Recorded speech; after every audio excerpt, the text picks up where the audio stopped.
हाय दोस्तों, मैं इंद्रजीत कुमार आपके अपने यूट्यूब चैनल आईटी देवांती में स्वागत है। तो आइए आज हम प्रॉपर्टी का रूल देखते हैं। इसके पहले हम आपको 3 प्रॉपर्टी बता चुके थे और 5 प्रॉपर्टी आगे हम बताने वाले हैं। तो बताने से पहले हम पिछले का रिवाइज कर लेते हैं क्योंकि आपको भी बहुत बेनिफिट करेगा। तो आइए हम देखते हैं। डेल्टा इजकल टू क्या लिखे थे, x1 x2 x3, ठीक है। फर्स्ट कॉलम में, सेकंड कॉलम में क्या लिखते थे, y1 y2 y3 1 1 1। इसी को हम लोग क्या करेंगे, ब्रेक करेंगे। जो आपको ब्रेक करने का प्रोसेस बताए थे, मेथड बताए थे डिटरमिनेंट को, उसी के अकॉर्डिंग ब्रेक करेंगे। ट्राइंगल का थ्योरी क्या दिया रहेगा, कोऑर्डिनेट दिया रहेगा और कोऑर्डिनेट को x1 किसी को भी मान सकते हैं, x2 किसी को भी मान सकते हैं, उससे कोई इफेक्ट नहीं पड़ता है, बट कंटिन्यू लेना है, ठीक है। और उसको इस प्रोसेस से सोल्व करना है। ऐसा नहीं कि हम 10th के फॉर्मूले से सोल्व करेंगे, हमको डिटरमिनेंट मेथड से सोल्व करना है क्योंकि हम 12th में आ गए हैं। चलिए, उसके बाद हम आपको बताए थे फर्स्ट रूल में आपको क्या बताए थे कि फर्स्ट रूल में आपको बताए थे कि कोई अगर एक कॉलम या कोई एक रो जीरो हो और कोई एक रो या एक कॉलम का ऑल एलिमेंट क्या होना चाहिए, जीरो हो, तो उसका डिटरमिनेंट का वैल्यू क्या होता है, जीरो होता है। जैसे देख लीजिए एग्जांपल में 4 6 3 2 4 5 3 0 0 0। जब इस तरह से रहता था तो इसका वैल्यू कितना होता था, जीरो होता था, ठीक है। इसको सोल्व कर लीजिएगा, जीरो ही वैल्यू आएगा। किसी एक रो, ये किसी एक कॉलम, या देखिए यहाँ पे कॉलम C3 जीरो है, C2 भी जीरो हो सकता है, कॉलम 2 भी, कॉलम 1 भी जीरो हो सकता है। कोई अगर एक रो कोई एक कॉलम का ऑल एलिमेंट होना चाहिए, ऐसा नहीं कि 2 एलिमेंट होने से अगर यहाँ पे 5 रहेगा तो इसका वैल्यू जीरो नहीं होगा। क्या होना चाहिए, ऑल एलिमेंट होना चाहिए। जैसे कॉलम 3 का ऑल एलिमेंट होना चाहिए, इसमें 2 ही एलिमेंट है, 3 एलिमेंट जीरो होना चाहिए। जब 3 एलिमेंट जीरो रहेगा तभी इसका वैल्यू जीरो आएगा। या R1 का 3 एलिमेंट जीरो होना चाहिए, R2 का 3 एलिमेंट जीरो होना चाहिए, किसी का भी 3 एलिमेंट जीरो होना चाहिए तभी उसका वैल्यू जीरो आएगा, ठीक है। अब आइए हम सेकेंड रूल देखते हैं।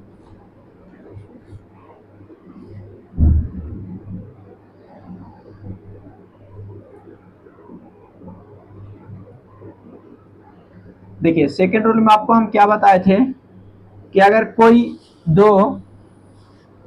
दो रो सेम है या कोई दो कॉलम सेम है, ऑल एलिमेंट सेम है। जैसे देखिए 4 6 8 0 4 2 5 4 6 8, अगर इस तरह से है, देखिए यहाँ पे R1 R2 R3, देखिए R3 R1 एंड R2 अगर इजिकल टू सेम है, देखिए R1 को देखिए और R3 को देखिए, इसमें 4 इसमें 4 इसमें 6 इसमें भी 6 इसमें भी 8 इसमें भी 8, तो दोनों क्या इक्वल है। जहां अगर आपको दोनों इक्वल नजर आता है तो उसका डिटरमिनेंट हम क्या बताए थे, जीरो बताए थे। अगर आइडेंटिकल हो तो उसका डिटरमिनेंट क्या होता है, जीरो होता है। दोनों देखिए आइडेंटिकल, दोनों दिख रहा है ना सेम टू सेम, तो यहाँ पे इसका डिटरमिनेंट क्या हो जाएगा, हमारा जीरो हो जाएगा, ठीक है। कहीं भी रो में भी रहेगा, कॉलम में भी रह सकता, ठीक है, रो में भी रह सकता, कॉलम में भी रह सकता, लेकिन कंपेयर करेंगे रो को रो से, कॉलम को कॉलम से कंपेयर करेंगे। ऐसा नहीं कि रो को कॉलम से कंपेयर कर देंगे, इस तरह से नहीं करना। इसमें रो को रो से कंपेयर करना, कॉलम को कॉलम से कंपेयर करना, ठीक है।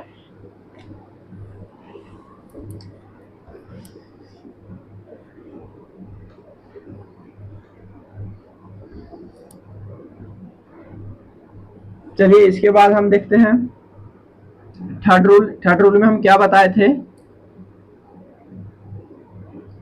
थर्ड रूल में हम बताए थे कि आपको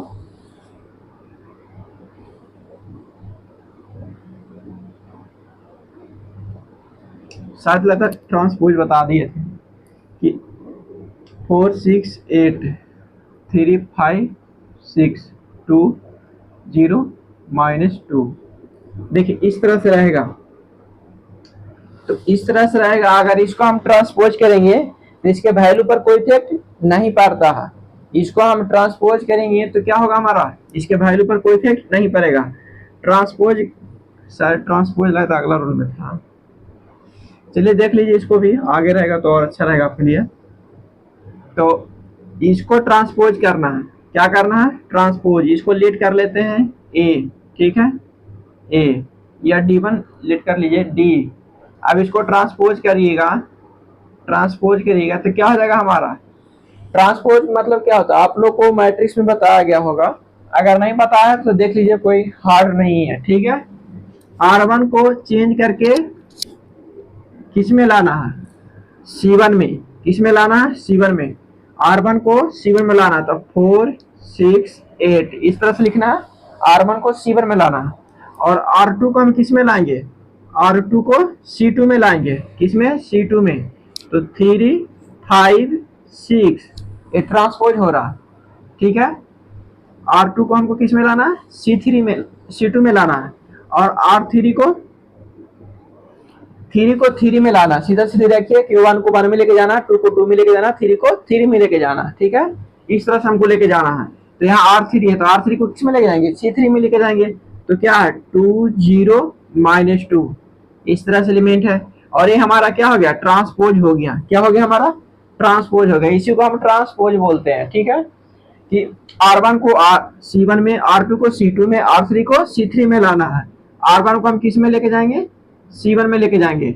R2 को किस में, C2 में लेके जाएंगे। R3 को C3 में लेके जाएंगे, ठीक है। इस तरह से हम लेके जाएंगे। तो इस पे अब इसके बाद हम इसको डिटरमिनेंट निकालेंगे तो इसका वैल्यू सेम निकलेगा। जितना इसका रहेगा जितना इसका रहेगा, दोनों का वैल्यू क्या आएगा, सेम आएगा।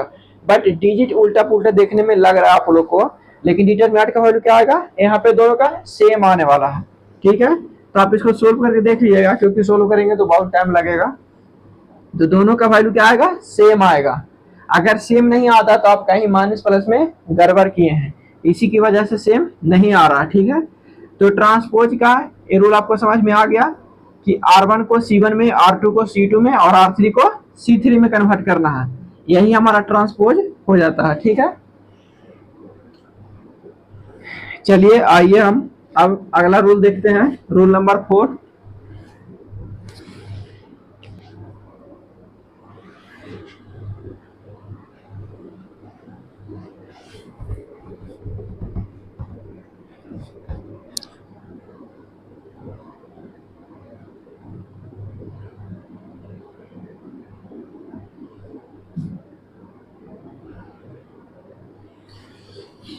तो आइए दोस्त अब इसको हम देखते हैं, इस प्रॉपर्टीज को। Property number 4। तो प्रॉपर्टी नंबर 4 क्या कहता है, if any two pairs of rows और एनी टू पेयर्स ऑफ, देखिए हम रीड कर देते हैं, आप लोग अच्छे से लिखिएगा अगर पता नहीं चलता होगा तो। If any two pairs of rows और any two pairs of columns bracket close of a determinant are interchanged, the value of determinant remains same. इस तरह से है। पहले आप इस तरह से कंटिन्यू नहीं लिखिएगा, क्योंकि आप लिखिएगा तो दिक्कत हो जाएगा। हम लिखने में हमको थोड़ा टाइम लगता है, इसी वजह से हम पूरा एक बार में 4 रूल लिखे हैं, 4 प्रॉपर्टी, ठीक है। तो देखिए यहाँ पे आप प्रॉपर्टी नंबर 4 लिखिएगा, उसके बाद हम एग्जाम्पल बताएंगे तो उसको नीचे ही ऐड करिएगा, ठीक है। तो देखिए इसका एग्जाम्पल क्या होता है प्रॉपर्टी नंबर 4 का। अभी एक प्रॉपर्टी और लिखना है, तो इसके अगले, इसके समझाने के बाद हम अगला लिखेंगे। तो देखिए प्रॉपर्टी नंबर 4 कहता है कि आप किसी, जैसे इसको हम एक बार चेंज करते थे डिटर्मिनेंट को 4 6 7 2 0 1 3, इस तरह से इसको हम चेंज करते थे तो यहाँ पे साइन क्या होता था, नेगेटिव होता था। जब इसको हम R1 को R2 में एक दूसरे को चेंज करते थे, एक दूसरे को क्या करते थे, इसको उसमें और इसको इसमें करते थे, तो हमारा वैल्यू यहाँ पे क्या आता था, नेगेटिव आ जाता था, माइनस यहाँ चिपकाना पड़ता था। 2 0 1 4 6 7 4 6 7 2 3 -1। जब इस तरह से R1 R2 में कन्वर्ट करते थे, R1 को R2 में, R2 को R1 में, तो हमारे यहाँ पे क्या साइन आता था? नेगेटिव आता था। लेकिन इसको हम 2 टाइम्स कर देंगे। कितने टाइम्स? 2 टाइम्स। 2 टाइम्स मीन्स 2 बार। अगर हम इसको 2 बार कर देते हैं, फिर R2 को R3 में कन्वर्ट कर देते हैं, एक दूसरे को R2 को R3 में कन्वर्ट कर देते, तो हमारा साइन क्या हो जाएगा? यहाँ पे माइनस माइनस प्लस हो जाएगा। फिर से माइनस होगा तो 2 माइनस हो जाएगा, तो माइनस इंटू माइनस क्या होता है? प्लस हो जाता है। तो हम इसको 2 बार कन्वर्ट कर देंगे तो क्या आ जाएगा? हमारा प्लस हो जाएगा। 2 3 -1 4 6 7, ये प्लस मान हो गया, ठीक है। और इससे डिटरमिनेंट पर कोई इफेक्ट नहीं पड़ता है, दोनों का वैल्यू सेम ही आएगा। इसका वैल्यू नेगेटिव में आ जाएगा, ठीक है। इसका वैल्यू हमारा क्या आ जाएगा? नेगेटिव में आ जाएगा। तो दोनों का वैल्यू, सभी का वैल्यू क्या आता है? ये दोनों का वैल्यू हमारा सेम ही आएगा, ठीक है। तो एक एग्जांपल देख लिए आप लोग कि हम R1 को R2 में और R2 को R1 में कन्वर्ट करेंगे। C1 को भी ले सकते हैं। C1 को C2 में और C2 को C1 में कन्वर्ट करेंगे तो साइन क्या आ जाएगा? माइनस। और फिर इसको हम C2 को C3 में कन्वर्ट कर देंगे और C3 को C2 में कन्वर्ट करेंगे तो माइनस माइनस क्या आ जाएगा? प्लस आ जाएगा, उस तरह से, ठीक है। आगे से भी कर सकते हैं, C2 को C3 या C2 को C3 या C2 को C3 में, यहाँ पे C2 को C1 में या C1 को C2 में कर सकते हैं, ठीक है। तो उसमें कर सकते हैं, कोई दिक्कत नहीं होता, ठीक है। तो आइए हम देखते हैं नेक्स्ट।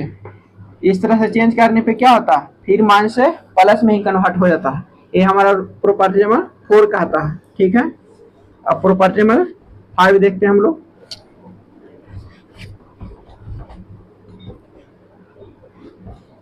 देखिए प्रॉपर्टी नंबर 5 क्या बोलता है? इफ एनी 2 रोज, देखिए रीड करते हैं अच्छे से। इफ एनी 2 रोज और any 2 columns of a determinant are identical, then the value of determinant is always 0।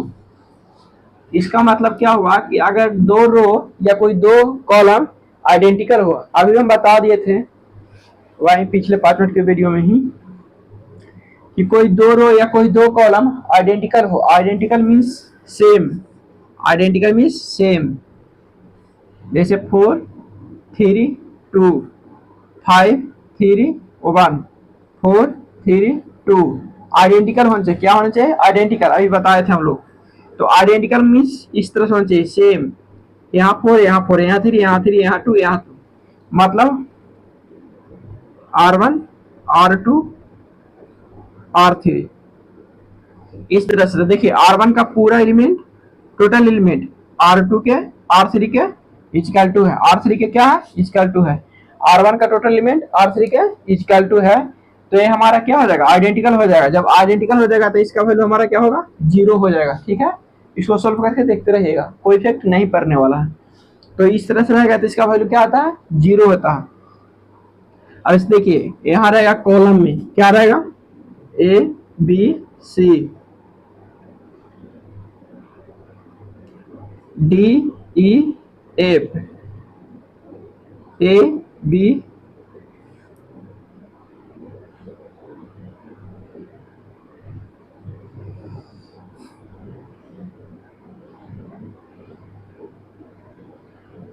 C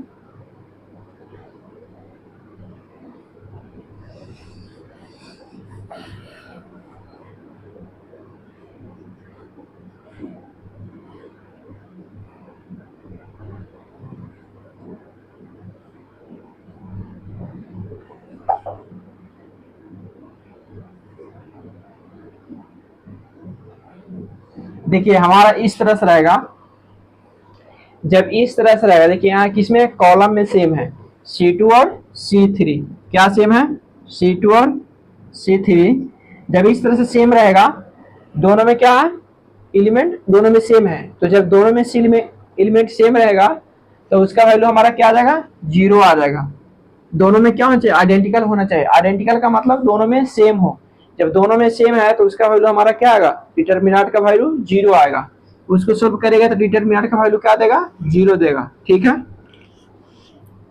तो आइए हम प्रॉपर्टी नंबर 6 पे आते हैं।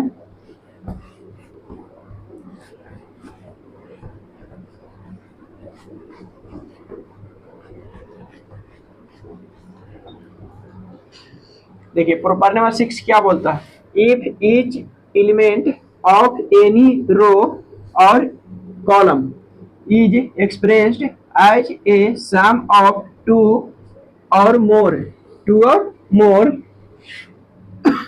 terms, then the determinant can be expressed as the sum of two or more determinants। तो देखिए इसका question क्या कहा आपको, रीड करके दिखा दिए। अब देखिए इसको हम किस तरह से एक्सप्लेन करते हैं। तो इसमें हमारा क्या है कि कोई डिटर्मिनेंट है, ठीक है, डिटर्मिनेंट लेते हैं और इसमें कोई रो या कोई कॉलम किसमें है, सम में है, कोई भी row x plus Y a plus B Z plus C, इस तरह से है, ठीक है।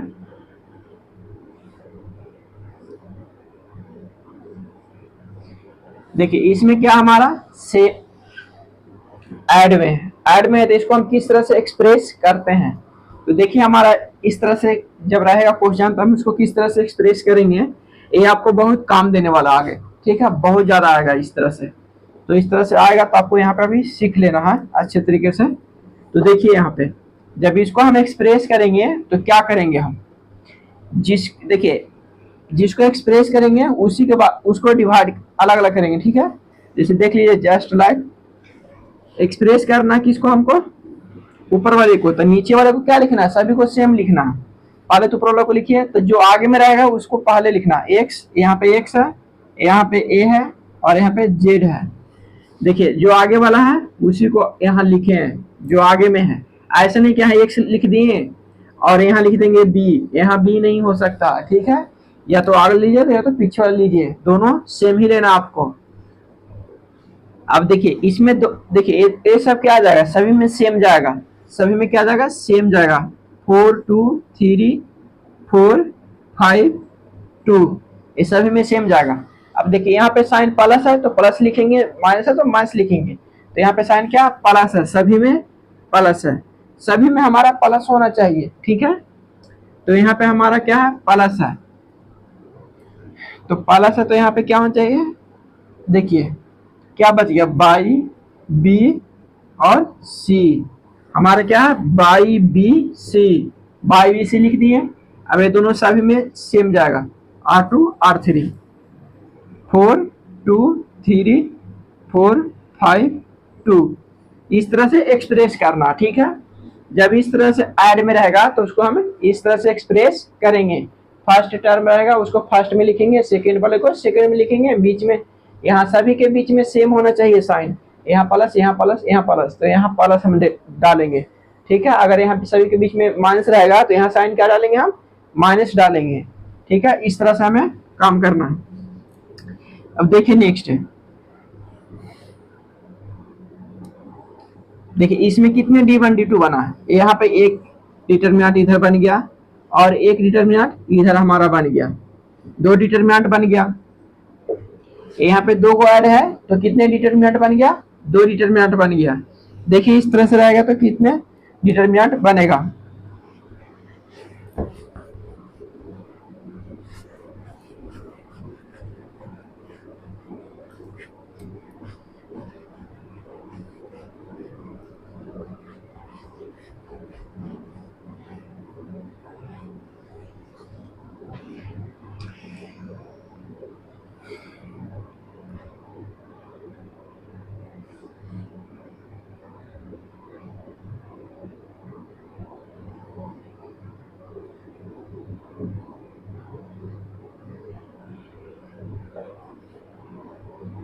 ए plus alpha B plus beta और सी प्लस गामा, ठीक है। इस तरह से लिए X plus P Y plus Q और जेड प्लस आर, ये हमारा क्या है, गामा है, ठीक है, जेड प्लस आर।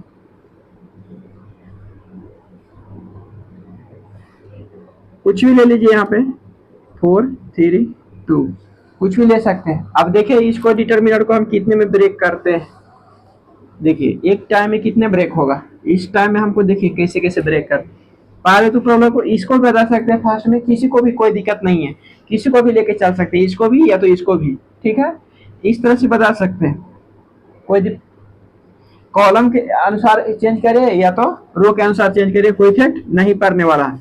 आप इस तरह से ए एक से 4, फिर सेकंड में लिखेगा अल्फा पी और 4, इस तरह से लिख सकते हैं, कोई इफेक्ट नहीं पड़ सकता। आप किसी के अकॉर्डिंग भी इसको ब्रेक कर सकते हैं। देखिए इसको हम एक्सप्रेस करते हैं ए बी सी, यहाँ पे फर्स्ट में क्या ए बी सी, अब इसको नहीं चेंज कर देंगे, इसी में एक टाइम में वन ही होगा चेंज, एक टाइम में वन चेंज होगा, ठीक है, वन ही चेंज होगा, या तो इसको चेंज करिए तो इसको चेंज करिए। इस नीचे में क्या आ जाएगा, X plus P Y plus Q और जेड प्लस आर, इस तरह से होगा, ठीक है। ऐसा नहीं कि इसी में उसको भी चेंज कर दीजिएगा, चेंज नहीं कर सकते हैं, नहीं तो क्या हो जाएगा, रॉन्ग हो जाएगा, ठीक है। 4 3 2, अब एक और हो जाएगा,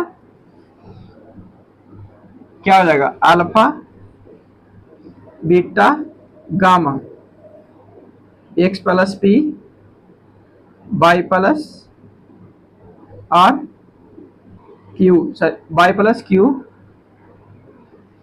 जेड प्लस आर,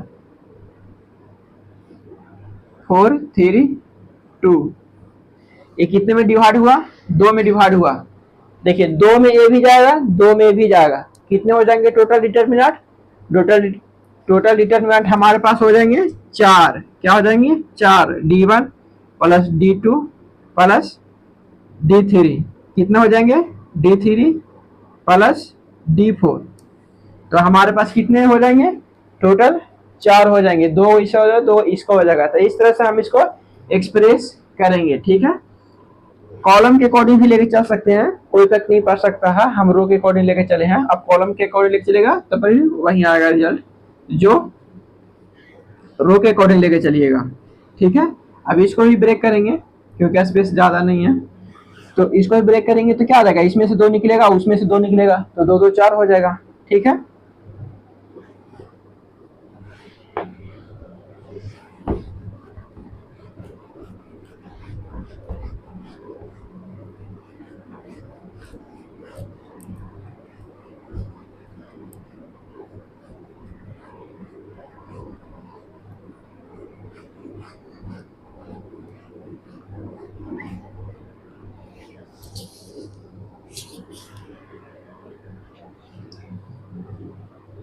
चलिए रूल नंबर 6 हो गया आपका, अब रूल नंबर 7 है।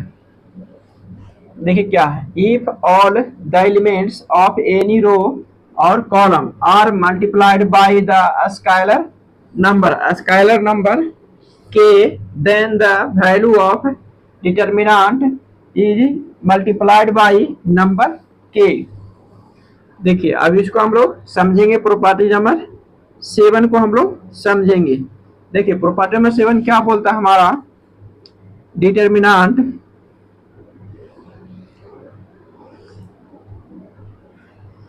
फोर 3 2 5 2 1 6 माइनस 1 2, इस तरह से, ठीक है। अब देखिए इस तरह से है, तो इसमें जब बोलता कि स्केलर को क्या करेंगे, मल्टीप्लाई करेंगे, किसमें, डिटर्मिनेंट में, स्केलर को क्या करेंगे, मल्टीप्लाई करेंगे डिटर्मिनेंट में, तो देखिए हमारा क्या हो जाएगा, यहाँ पे इसको मल्टीप्लाई करेंगे, तो जो मल्टीप्लाई करेंगे कुछ भी, के के जगह पे कुछ भी ले सकते हैं, कांस्टेंट में के ही मल्टीप्लाई कर देते हैं, 4 3 2 5 2 1 6 माइनस 1 2, इस तरह से है, ठीक है। जब इस तरह से है तो देखिए हम क्या करेंगे, मल्टीप्लाई करेंगे, जब मल्टीप्लाई करेंगे तो किसी एक ही रो में जाएगा या तो किसी एक ही कॉलम में जाएगा, ठीक है। इसमें 3 रो और 3 कॉलम है, तो 6 में से किसी एक ही में जाएगा, ये के है ना, जो किसी एक ही में जाएगा, या तो C1 में जाएगा, या तो C2 में जाएगा, या तो C3 में जाएगा, या तो R1 में जाएगा, या तो R2 में जाएगा, या तो R3 में जाएगा, किसी एक ही में जाएगा। लेकिन हम मैट्रिक्स में क्या करते थे, मैट्रिक्स में हम लोग अगर जो मैट्रिक्स जानते हैं तो डिफरेंस देख लीजिएगा, 4 3 6 5 2 1 4 माइनस 1 2। देखिए इस तरह से है। तो यहाँ पे हम 4 से मल्टीप्लाई करते हैं मैट्रिक्स में। जब हम मैट्रिक्स में 4 से मल्टीप्लाई करते हैं तो इसका मल्टीप्लाई क्या होगा, सभी में जाएगा। इसका मल्टीप्लाई हमारा किस में जाएगा, सभी में जाएगा। क्या हो जाएगा 16 12 24 28 4 16 माइनस 4 माइनस सॉरी 8, ये सभी में जाएगा मल्टीप्लाई होके। क्या होके, जब मैट्रिक्स में मल्टीप्लाई करेंगे तो ये सभी मल्टीप्लाई होगा। कॉमन भी होगा तो सभी में कॉमन रहेगा तभी हम बाहर निकालेंगे। और इसमें क्या है कि अगर बाहर से अंदर जाएगा तो सभी में जाएगा, और अंदर से कोई बाहर आना चाहता है तो वो सभी में अवेलेबल होना चाहिए। अगर सभी में अवेलेबल नहीं रहेगा तो कॉमन नहीं होगा। इसमें क्या रूल है कि देखिए इसमें सिर्फ एक ही में जाएगा, या तो R1 में जाएगा, या R2 में जाएगा, R3 में जाएगा, या तो C1 में जाएगा, या तो C2 में जाएगा, या तो C3 में जाएगा, लेकिन किसी एक ही में जाएगा पर्टिकुलर। ठीक है, तो किसी एक ही में जाएगा, 6 में से किसी एक ही में जाएगा, लेकिन इस सभी में जाएगा। मैट्रिक्स में क्या होता है, सभी मल्टीप्लाई होता है 6 में। ठीक है, देखिए कहीं भी इसको भेज सकते हैं, कोई इफेक्ट नहीं पड़ता। 4 के जहां आपको जरूरत पड़ता है वो वहीं ना भेजिएगा, जहां आपको जरूरत पड़ता है वो वहीं भेजिएगा। तो 4 के 3 के 2 के 5 2 1 5 2 1 6 माइनस 1 2, इस तरह से हो गया। तो आपको किसी एक ही में भेजना, ठीक है, ऐसा नहीं कि आपको सभी में भेज देना है। आपको जिसमें भेजना है उसमें भेजिए, आपको भेजना नहीं, वहां पे आपको देखना पड़ेगा कि हमको किस में नीड है। जिसमें आपको जरूरत पड़ेगा उसी में आपको उसको क्या करना है, मल्टीप्लाई करना, उसी रो में या तो उसी कॉलम मल्टीप्लाई करना जिसमें हमारा जरूरत है। ठीक है, तो हमारा रूल नंबर 7 कंप्लीट हो गया। अब हम रूल नंबर 8 पर आते हैं, और उसके बाद एक हम क्वेश्चन सोल्व करेंगे जो बहुत इंटरेस्टिंग रहेगा।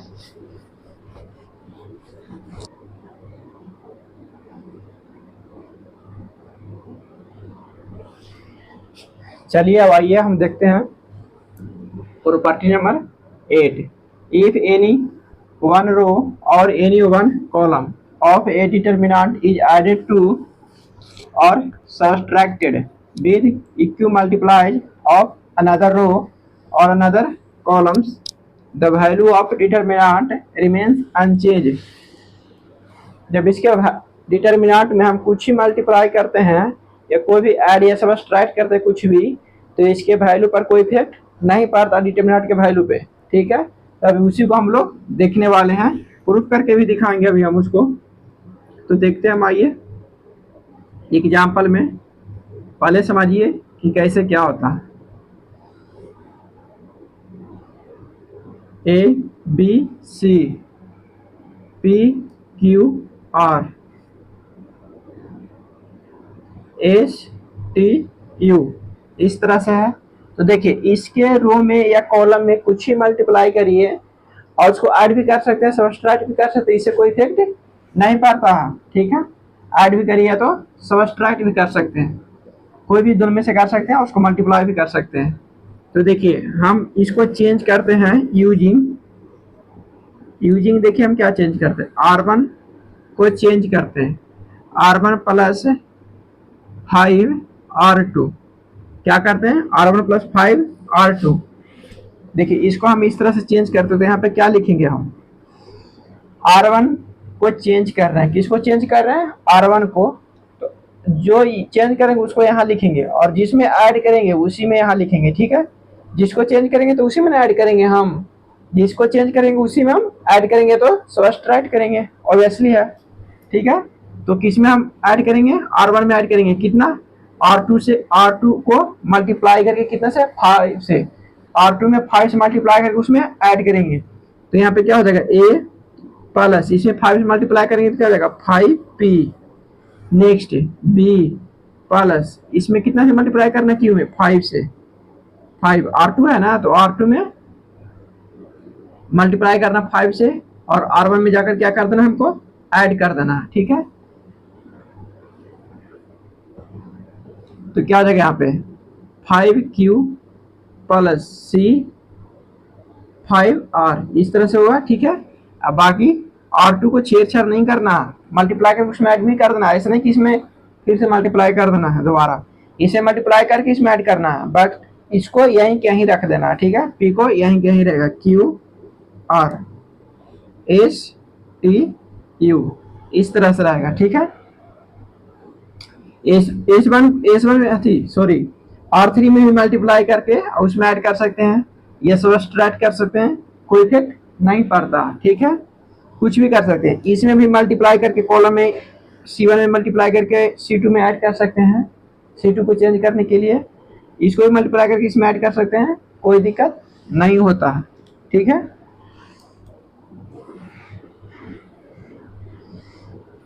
देखिए एक और चेंज कर देते हैं, यूजिंग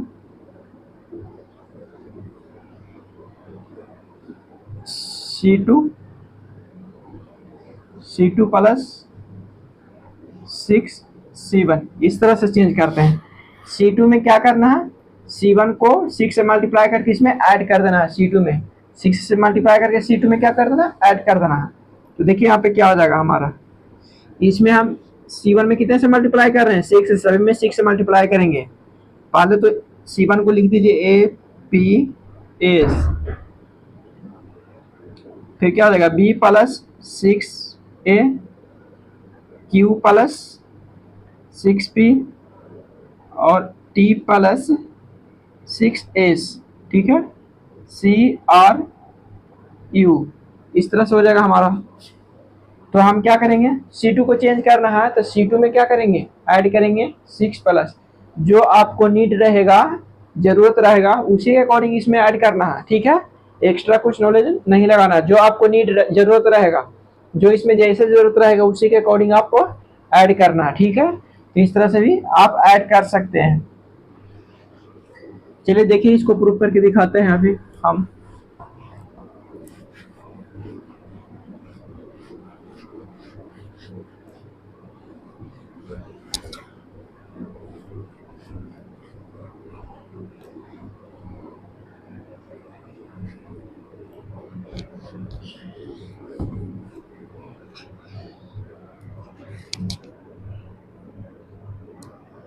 D1 D प्रूफ 2 क्या हो जाएगा हमारा, प्रूफ 2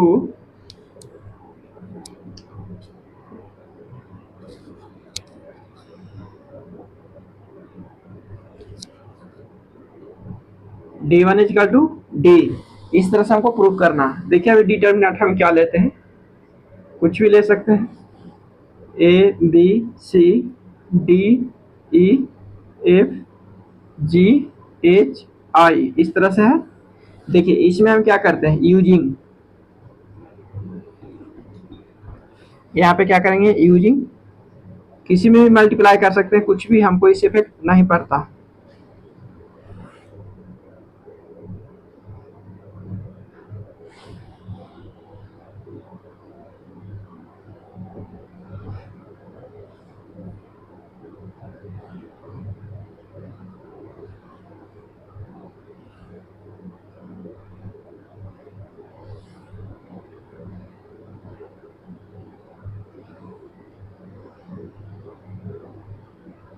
R2 ही ले लेते हैं, यूजिंग R2,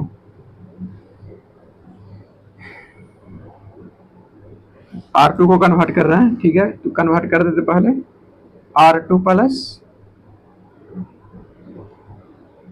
3R1, इस तरह से कर सकते हैं, कोई दिक्कत नहीं होता, ठीक है।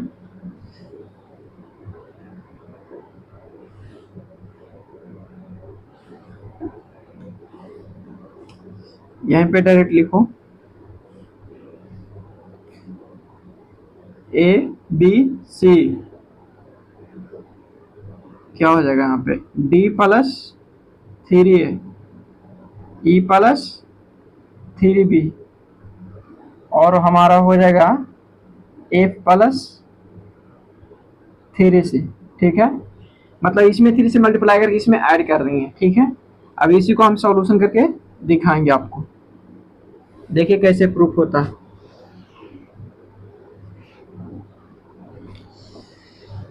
तो देखिए इसको हम क्या करते हैं कि इसको हम अलग करते हैं, इसको दो पार्ट में हम डिवाइड करते हैं। जब इसको दो पार्ट में हम एक्सप्रेस करेंगे तो क्या हो जाएगा हमारा, ए बी सी डी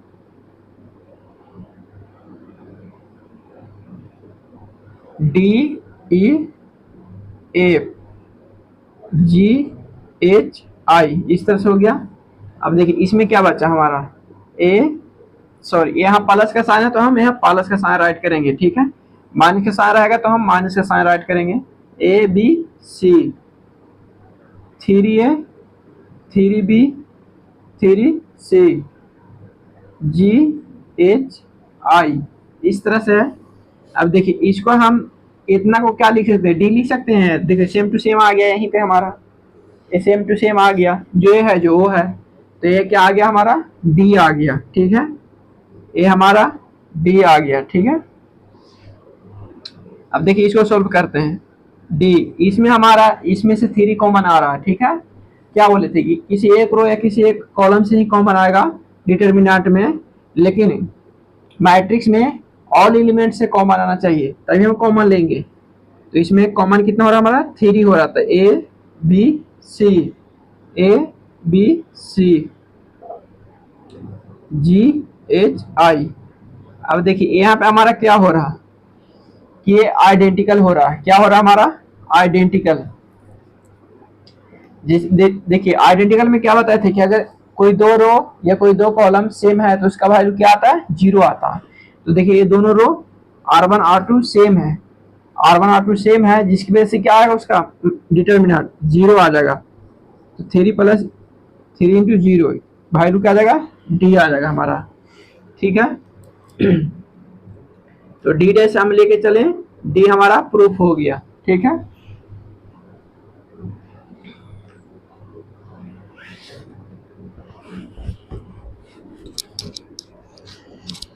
चलिए अब आते हैं हम क्वेश्चन पे।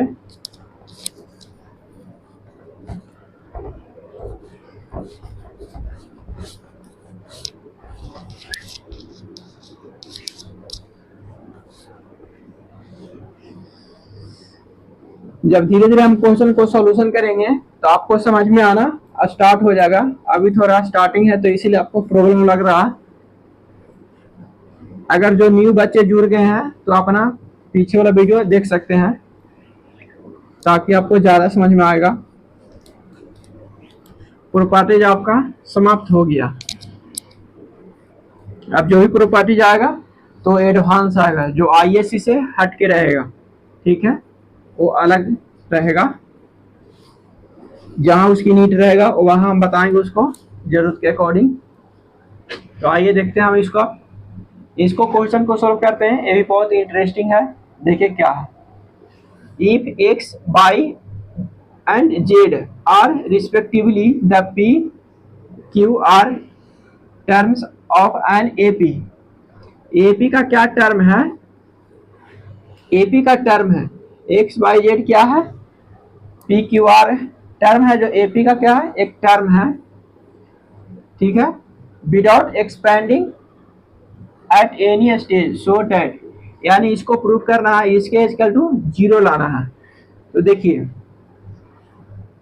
हमारा पी टर्म है, पी टर्म में क्या है, पी टर्म, हमारा पी टर्म कितना दिया हुआ है, एक्स दिया हुआ है, और क्यू टर्म क्या दिया हुआ है, बाई, और आर टर्म क्या हमारा है, जेड है। एपी का आर टर्म हमारा क्या है, जेड है, और एपी का पी टर्म एक्स है, और एपी का क्यू टर्म बाई है। तो इस तरह से हम इसको एक्सप्रेस करेंगे। तो देखिए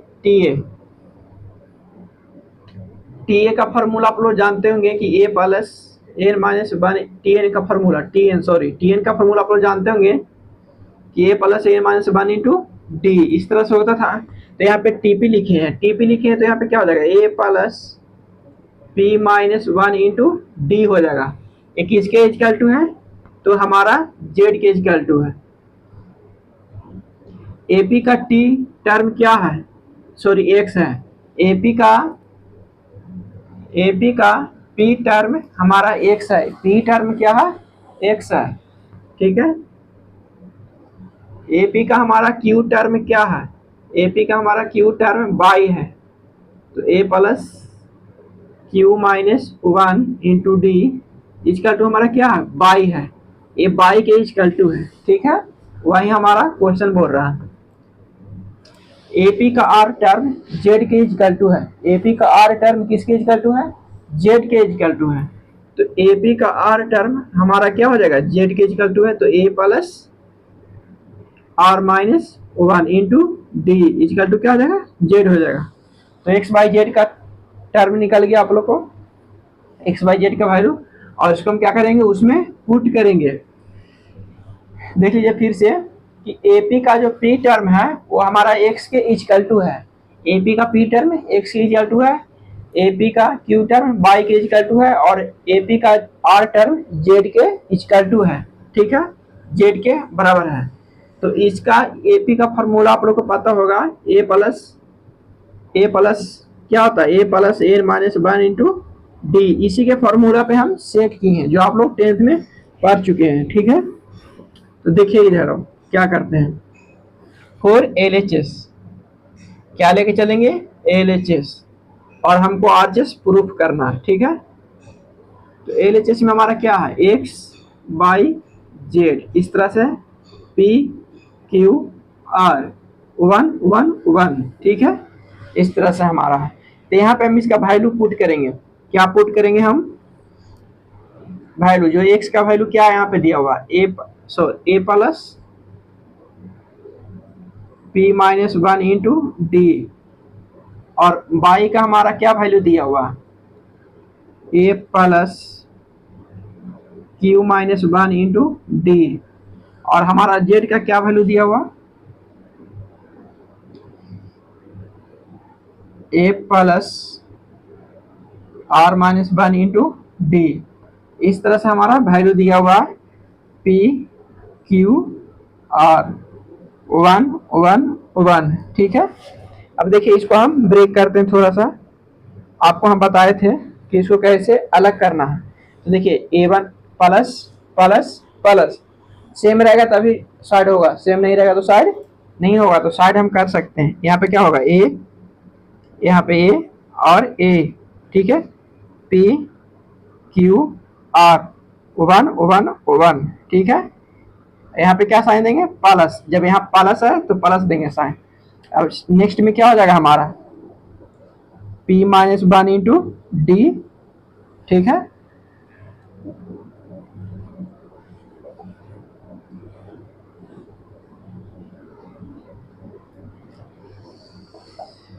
P minus one into D, X का ए हो गया, और इसका देखिए Q minus one into D, और इसका क्या हो जाएगा, R minus one into D, इस तरह से हो गया, ठीक है। ए साइड किया सभी में, और यहाँ पे क्या हो जाएगा, पी क्यू आर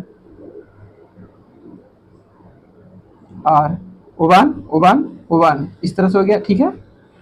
अब देखिए इसमें हमारा ए कॉमन आ रहा है, ए कॉमन आ रहा है ना, इसमें हमारा क्या कॉमन आ रहा है, ए कॉमन आ रहा है, तो ए कॉमन वहां हम लेते हैं। देखिए जब ए कॉमन लेंगे तो हमारा क्या हो जाएगा, ए कॉमन ले लिए तो देखिए क्या हो जाएगा, ए कॉमन लिए तो हमारा हो जाएगा one one one, P Q R one one one, ठीक है। देखिए इसमें से हम डी कॉमन ले सकते हैं, क्या कॉमन ले सकते हैं, डी। तो देखिए हम डी इसमें से कॉमन ले लिए, प्लस के साइन है बीच में, तो यहाँ प्लस के साइन लिखेंगे, यहाँ देखिए प्लस के साइन है तो प्लस का क्या कॉमन ले रहे हैं, डी कॉमन ले रहे हैं, तो हमारा क्या हो जाएगा, P minus one Q minus one और R minus one, P Q R one one one, इस तरह से आ रहा, ठीक है। अब देखिए यहाँ पे आइडेंटिकल हो गया, क्या हो गया, आइडेंटिकल। तो आइडेंटिकल देखिए R2 और R3 हमारा क्या है, R1 और R3 हमारा क्या है, सेम है, R1 और R3 हमारा क्या है, सेम है, वन वन है, तो इसका वैल्यू हमारा क्या हो जाएगा, 0 हो जाएगा। किसके अकॉर्डिंग, कि इसमें क्या है, सेम है, क्या सेम है, आइडेंटिकल इसमें है, दोनों में क्या है, आइडेंटिकल। आइडेंटिकल के अकॉर्डिंग हमारा क्या होता है वैल्यू, जीरो होता है डिटर्मिनेंट का। जिस डिटर्मिनेंट में आइडेंटिकल दिखता है उसका वैल्यू क्या आता है, जीरो आता है। अभी तो जीरो हो गया डिटर्मिनेंट, प्लस यहाँ पे क्या है डी। अब देखिए इसको हम दो पार्ट में डिवाइड करेंगे, इसमें दो पार्ट में। देखिए दोनों तीनों में सेम साइन है, माइनस माइनस माइनस, तभी डिवाइड अलग हो रहा है एक्सप्रेस। ना ही साइन रहता तो अलग नहीं होता, सेम साइन नहीं रहता तो यहाँ पे क्या हो जाएगा, पी क्यू आर, इसको अलग कर रहे हैं, और ओ P Q R, one one one, ठीक है। ये डी दोनों में जाएगा, डी किस में जाएगा, दोनों में जाएगा, ठीक है। और यहाँ पे क्या हो जाएगा हमारा माइनस, यहाँ बीच में माइनस का साइन तो माइनस देंगे, और यहाँ क्या हो जाएगा हमारा डी, डी हो जाएगा तो क्या हो जाएगा यहाँ पे minus one sorry one one, क्या हो जाएगा one one P Q R, one one one. देखिए आपको यहाँ से ये तो जीरो हो गया हमारा, प्लस ये भी देखिए जीरो हो रहा, डी इंटू जीरो, देखिए आइडेंटिकल दिख रहा, P Q P Q P Q identical दिख रहा, तो ये हमारा जीरो हो गया, ठीक है। यहाँ भी सॉरी यहाँ क्या माइनस डी, यहाँ भी क्या आइडेंटिकल है, R R one R three क्या सेम है, तो जीरो हो गया। तो सभी में क्या रहा जीरो, तो इसका वैल्यू हमारा क्या हो गया, जीरो आंसर हो गया, ठीक है। जीरो आंसर नहीं, ये प्रूफ करके लाए हम लोग, क्या जीरो लाए प्रूफ करके, आरचेस प्रूफ। देखिए हमारा आरचेस प्रूफ हो गया जीरो। तो इस तरह से प्रूफ करना है, और क्वेश्चन के अकॉर्डिंग सोचना है, जो क्वेश्चन दिया रहेगा उसी के अकॉर्डिंग सोचना है कि क्या रूल फॉलो कर रहा है यहाँ पे, क्या नहीं फॉलो कर रहा है, ठीक है। तो इसी के अकॉर्डिंग हम लोग सोचे और इसका आंसर लेकर आए, ठीक है। तो इस तरह से आपको आईआईटी में इसी तरह से क्वेश्चन ढुकाया रहेगा, एपी जीपी ढुका देगा, ट्रिगोनोमेट्री ढुका देगा, इसमें लॉग भी ढुका सकता है, कुछ भी इसमें डाल सकता है, और इसको थोड़ा सा स्ट्रॉन्ग बना देता है। जैसे इसमें लॉग डाल देगा स्ट्रॉन्ग बन जाएगा, ट्रिगोनोमेट्री डाल देगा स्ट्रॉन्ग बन जाएगा, अलजेब्रा डाल देगा स्ट्रॉन्ग बन जाएगा, डिफरेंशियल इक्वेशन डाल देगा स्ट्रॉन्ग बन जाएगा। तो इसी तरह से हम लोग को क्या करता है, डिटरमिनेंट को स्ट्रॉन्ग बनाता है, जिससे हम लोग को डरना नहीं चाहिए। जैसे देखिए यहाँ पे एपी दिया हुआ, तो एपी के बारे में सोचे, डिफरेंशियल इक्वेशन दिया रहेगा तो डिफरेंशियल इक्वेशन के बारे में सोचेंगे, ट्रिगोनोमेट्री दिया रहेगा तो ट्रिगोनोमेट्री के बारे में सोचेंगे, जो दिया रहेगा उसी के बारे में सोच के उसको सॉल्यूशन करना है, ठीक है। तो हमको आईआईटी से डरना नहीं, आईआईटी को फोड़ना, ठीक है। तो आज हम यहीं तक रखते हैं दोस्त, फिर हम नेक्स्ट वीडियो मिलते हैं। जय हिंद दोस्त।